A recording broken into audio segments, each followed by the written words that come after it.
Pertama, kalau kita bicara transisi energi yang mulus untuk negara seperti Indonesia, kita harus berpatokan pada prinsip sustainability, reliability, dan affordability.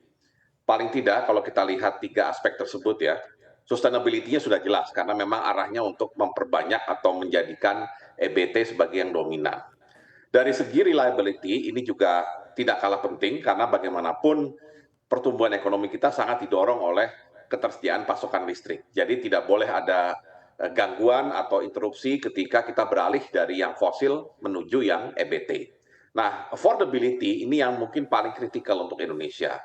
Mengingat kalau mau jujur sebagian besar harga listrik yang dibangkitkan oleh energi baru terbarukan itu relatif lebih mahal ya dibandingkan yang dihasilkan oleh fossil fuel.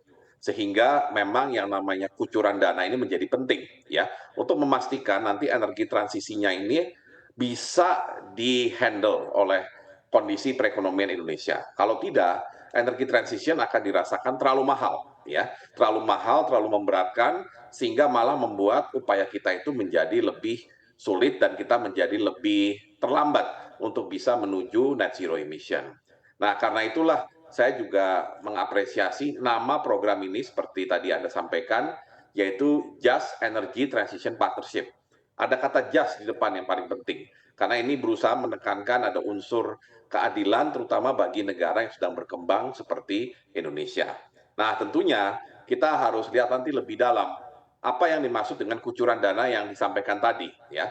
Bentuknya seperti apa? Tentunya yang diharapkan adalah kucuran dana ini berasal dari green financing yang seharusnya punya insentif dalam bentuk cost of fund ya atau biaya biaya dari investasi yang harusnya relatif lebih rendah atau lebih murah dibandingkan investasi pada pembangkit yang sifatnya fosil. Ngomong bagaimana idealnya begitu pemerintah menyikapi berbagai tantangan yang dihadapi oleh pengusaha untuk beralih ke energi terbarukan begitu tadi diantaranya ada teknologi dari segi funding hingga perpajakan Pak Bambang.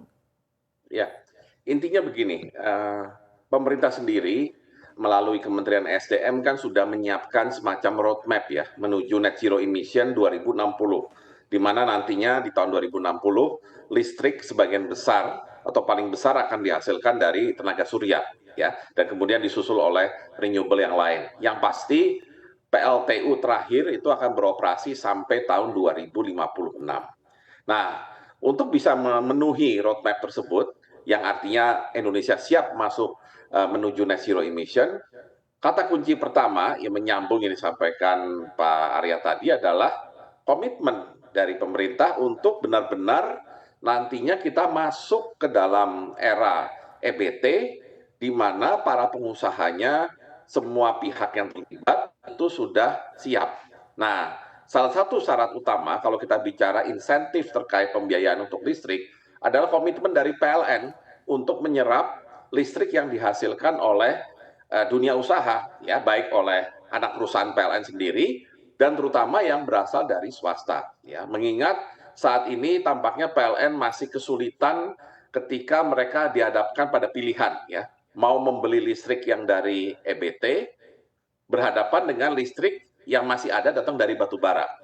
Ya, karena memang tadi saya yang seperti disampaikan oleh Pak Arya juga harganya beda nih, ya. Dan buat PLN yang tentunya memperhatikan juga kondisi keuangan perusahaan, temptation atau godaan untuk terus mengoperasikan PLTU batubara itu tetap muncul karena kelebihan dari harga tadi ya dibandingkan EBT yang kadang-kadang meminta harga per kilowatt hour yang lebih tinggi daripada harga dari batubara.